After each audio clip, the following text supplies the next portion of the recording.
नीलम पुरानी दिल्ली में छोले कुलचे का एक ठेला चलाती थी। रोजाना सुबह ही उसके ठेले पर गर्मा गर्म छोले कुलचे खाने वालों की भीड़ लग जाती थी। स्कूल, कॉलेज, आसपास की दुकान, बाजार के लोग, हर कोई नीलम के गर्मा गर्म छोले कुलचे खाने के लिए दिन में एक बार जरूर आता था। उन्हीं में से एक लड़का मानव नीलम के पास छोले कुलचे खाने अक्सर आता रहता था। नीलम आंटी, मैंने मम्मी पापा को बताया था कि आपके छोले कुलचे बहुत ही टेस्टी होते हैं, इसलिए आज मैं घर के लिए भी पैक करवा कर ले जाऊंगा। आप बहुत ही बढ़िया तरीके से मसाला डालकर मुझे छोले कुलचे पैक कर दो प्लीज। चिंता मत करो बेटा, मैं गरम गरम बहुत ही बढ़िया तरीके से पैक कर दूंगी। इसमें मसाले अपने हिसाब से मिला लेना। तुम्हारे मम्मी पापा कोई हल्का कोई ज्यादा मसाला खाते होंगे, इसलिए मैंने मसाले नहीं मिलाए हैं। ठीक है आंटी जी, ये लो आपके पैसे। अरे आंटी, इसमें 30 रुपए कम है, मैं आपको कल दे दूं? कोई बात नहीं बेटा, बाद में आ जाएंगे। मेरे रुपए कहीं भागे नहीं जा रहे, तुम तो रोज ही आते हो, जब हो तब दे देना। Thank you aunty. अच्छा मैं चलता हूँ। मानव कुलचे छोले लेकर चला जाता है। मानव के मम्मी पापा नीलम की खूब तारीफ करते हैं।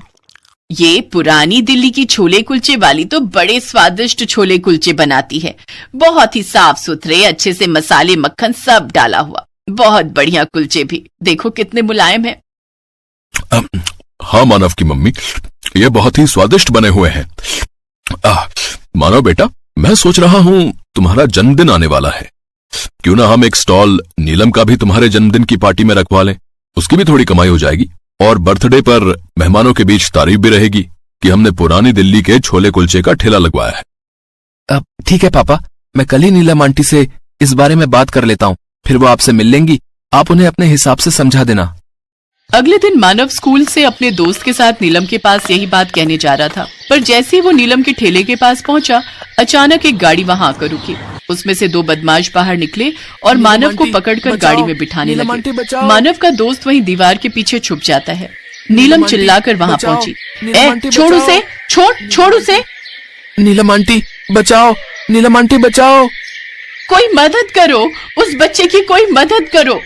बदमाश नीलम को धक्का दे देते हैं और मानव को गाड़ी में डालकर ले जाते हैं, पर नीलम भी कहाँ मानने वाली थी। वो एक ऑटो रोकती है और उस गाड़ी का पीछा करती है।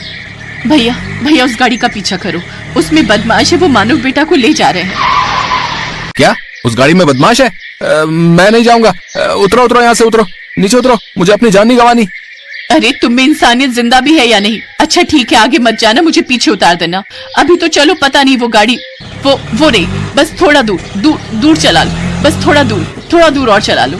कोई बात नहीं, पर मुझे उनका पीछा करना है।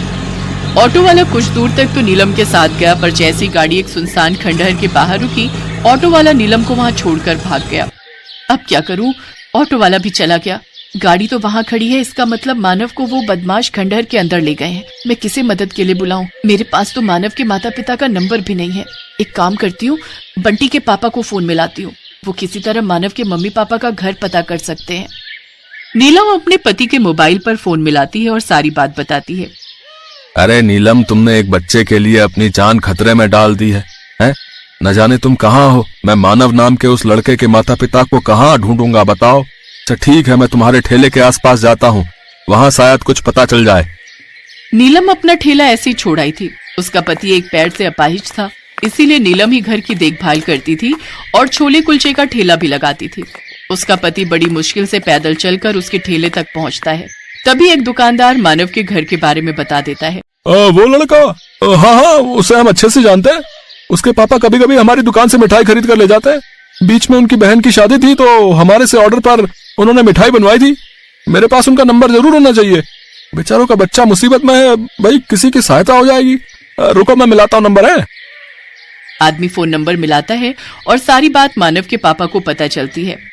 वो तुरंत ही पुलिस को लेकर बाजार में पहुंचते हैं।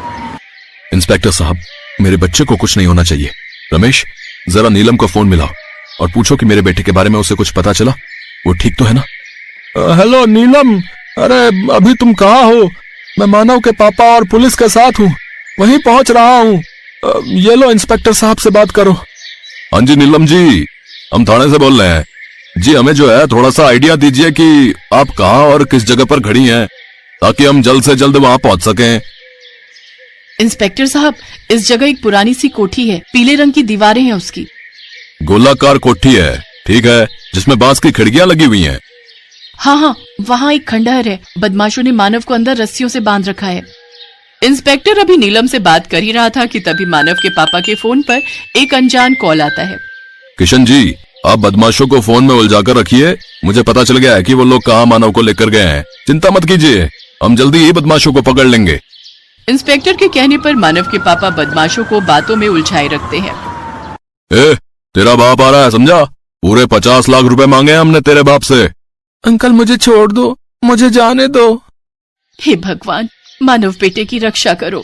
तभी पुलिस और मानव के पापा रमेश के साथ वहां पहुंच जाते हैं। पुलिस खंडहर को चारों ओर से घेर लेती है और बदमाश पकड़े जाते हैं।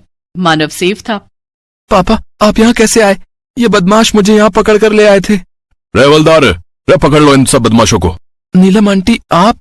मानव बेटा, नीलम की वजह से ही आज तुम्हारी जान बची है। नीलम ने ही रमेश को फोन करके हमारे तक बात पहुंचाई। नीलम, तुमने जो आज हमारे बेटे के लिए किया है उसका एहसान मैं कैसे चुकाऊं? साहब, मानव बेटा को मैं कुछ कैसे होने दे सकती थी? ये बहुत प्यारा बच्चा है, मेरी बहुत इज्जत करता है। मानव ठीक है, मुझे इस बात की बहुत खुशी है। Thank you aunty, thank you so much. Police बदमाशों को पकड़ कर ले जाती है। नीलम और रमेश भी मानव के पापा के साथ उनके घर पहुंचते हैं। नीलम, रमेश, तुम दोनों ने जो मेरे बच्चे के लिए किया है उसके बाद मैं तुम्हारी बहुत शुक्रगुजार हूँ। मेरे घर का क्या? शकुंतला, इन लोगों के लिए कुछ खाने पीने का इंतजाम करो। बेचारे सुबह से भूखे प्यासे हमारे बच्चे के लिए इधर उधर भाग रहे हैं। मानव के माता पिता बहुत खुश थे कि उनका बच्चा सही सलामत घर आ गया। इसके बाद नीलम और रमेश घर आ जाते हैं। कुछ दिन बाद मानव का जन्मदिन था। मानव के पापा नीलम को अपने घर छोले कुलचे का स्टॉल लगाने के लिए कहते हैं। पता है फ्रेंड, बहुत मशहूर है। पापा ने बोला है पुरानी दिल्ली में अब नीलम आंटी के छोले कुलचे की खुद की दुकान होगी। पता है नीलम आंटी, पापा ने मुझे कल ही बता दिया था। दुकान? हाँ नीलम, तुमने हमारे लिए बिना किसी स्वार्थ के इतना कुछ किया तो मैं इतना तो तुम्हारे लिए कर ही सकता हूँ ना। मैंने देखा है रमेश की तबीयत खराब रहती है, इसीलिए तुम्हारी अपनी दुकान होगी तो तुम्हारी अच्छी कमाई हो जाएगी और रमेश भी दुकान पर आराम से तुम्हारे साथ बैठ सकता है। मानव बेटा, चलो सब मिलकर केक काटते हैं। आओ आंटी, आप भी चलो। बंटी, तुम भी चलो, हम सब मिलकर केक काटेंगे। कुछ दिनों बाद मानव के पापा नीलम को पुरानी दिल्ली में ही एक दुकान दिलवा देते हैं। अब नीलम की खुद की कुलचे छोले की दुकान थी, जहां रमेश भी उसके साथ बैठता था। नीलम ने निस्वार्थ भावना से किसी की मदद की और ईश्वर ने उसकी मदद की। नीलम की पुरानी दिल्ली में छोले कुलचे की खुद की दुकान बन गई।